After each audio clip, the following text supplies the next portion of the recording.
Awethu le mfethu. Yazi mfethu kade ngikulindele ukuthi uphume la. Awusho mfethu. Indaba vele mfethu ungafuni ukungiqoma. Yazi kade ngaqala ukukushela but awungiqomi mfethu awungizwele phela mfethu nawe. Awu understand yabo. Kade ngeke ngiqome mina mfethu yabo. Yazi mfethu ngisacela ukuthi ungibhalansise yabo. Yini ekwenza ukuthi ungafuni ukungiqoma? Awusho noma nje izathu eziwu7 ukuze ngibone ukuthi ngempela usoze wangiqoma. Yabo u7 mncane mfethu mncane 7.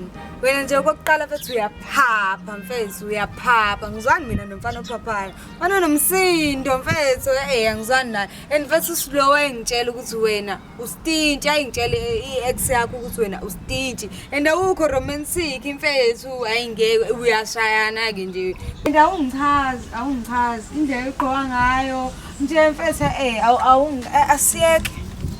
Yo.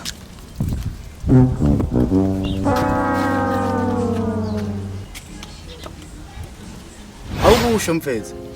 Indaba vele wena ungafuni ukungiqoma. Kade mfethu ngaqala ukuqoma kodwa nje awufuni. Kade aqala ukuqoma.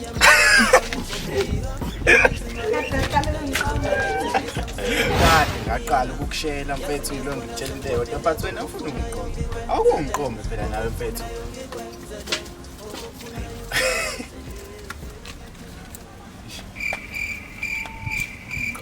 Oh, ngizimalehle lale kodwa ngiyakuthembisa ngizobe ngawe mangwina yazi ngiyasibona sengikopile konke okufunayo